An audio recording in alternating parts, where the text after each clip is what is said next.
Welcome back. Looking for those cards on the right side still out of the 1990 Fleer set. Last time I totally disregarded.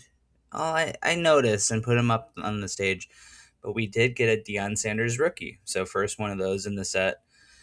But, if you want to learn about Deion Sanders, um, maybe someday here, but now is not the time. Deion has had enough attention. He's still in the public eye. All right, day 6 of our 1990 Fleers. See what we got today.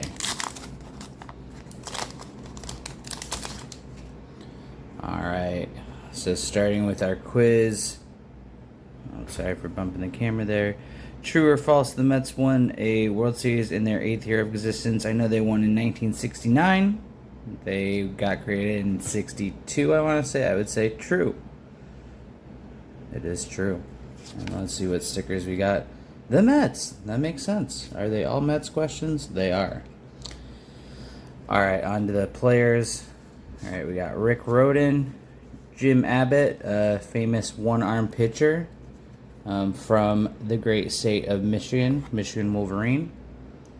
Dave Steeb, underrated pitcher. There's a great series by John Boys online. Got a Smith Tate, Mickey Hatcher, oh, sticky, Rick Leach, Tim Burke, Brett Saberhagen, Hall of Very Good. Maybe he just has a good last name. Let's put him on the stage. This is a sad pack so far.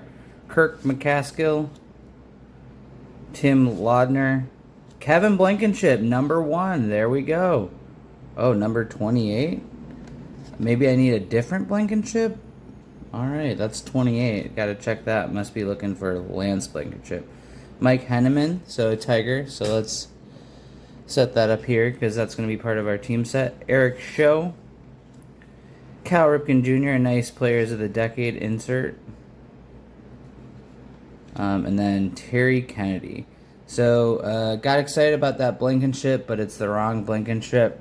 Not a great pack, but we're going to keep looking. We're going to get that set. Yeah, not a great pack. Sorry to Brett Saberhagen and Jim Abbott. Jim Abbott's a guy that I'll probably talk about eventually on here, but there's many things featured on him too unique for being a one-arm pitcher. So the guy I wanted to focus on is the tiger of the pack, Mike Henneman. You can see on the right that I am starting to cross out some names, so he's my 4th of the complete set for the Tigers. Um, and again, just a nice, I really like these cards. Just a nice looking card. I know I say that every time. I love that the logo is included. I love this old Tigers logo. Bring it back, honestly. And why I want to focus on Mike Henneman is pretty important. Stopgap. That's not the right word.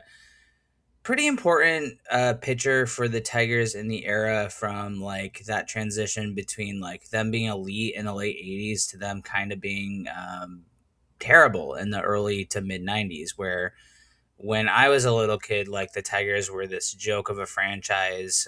Their last year in Tiger Stadium, I believe, was 1999, and we went to see a game, and I remember just the commentary around that was that they were this failing franchise and they were getting out of Tiger Stadium and into Comerica Park. And it was kind of a transition phase, even though I'd say the last 5 years in Tiger Stadium were bad, and the first 5 years in Comerica were pretty bad until we brought in like Ivan Rodriguez and Maglo Ordonez a few years later. And, Verlander was a rookie in '05.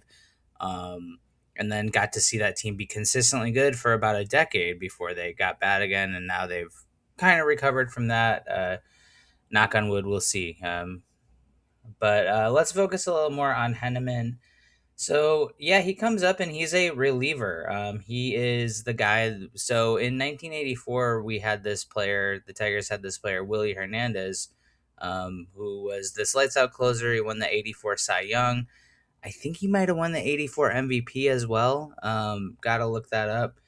But Henneman's the guy that eventually replaced him in '87, and he came up 2.3 WAR in 55 games as a reliever. That's really, really good. 6th in Rookie of the Year voting.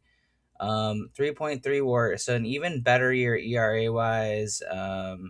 More games, a few innings less pitched than his rookie year, but that's an elite year. No All Star game, and then 89 he made the All Star game, even though his WAR was pretty bad. I think they probably rewarded him for the year before. Maybe he had a good first half. Hard to say from this. And then he had, two, three, four more solid years with the Tigers before he kind of dropped off. And 95, actually, he was decent again before we traded him to Houston, and then he finished his career in Texas. So he was a Tiger for parts of 9 years. So 8.5 solid years with the Tigers, big contributor. That was a time, again, the Tigers were not a great team. It was the end of that. We still had like Lou Whitaker and Alan Trammell, but they were getting old. Um, really like the Cecil Fielder, Travis Fryman era of the Tigers.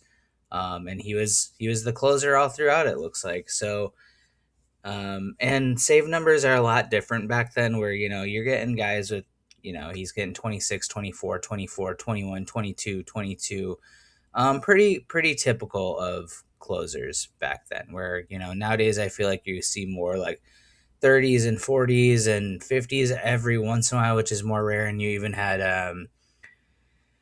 K Rod with 62 that one year for the Angels. I want to say that was the mid 2000s, maybe early 2010s. So the the a theme of these videos, if you watch my Quisenberry um, episode, closing and baseball has really evolved, and that's why it's a great game, because it keeps evolving. And now we have all these rule changes, and I hope it keeps evolving to some extent. I think the stagnation of things in general is what leads to them going away and becoming worse.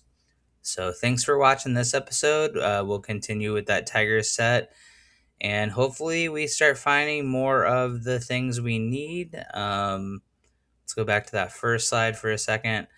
Uh, and oh yeah, F you, other Blankenship. That wasn't Lance Blankenship. How many Blankenships can there be? Anyways, thanks for watching.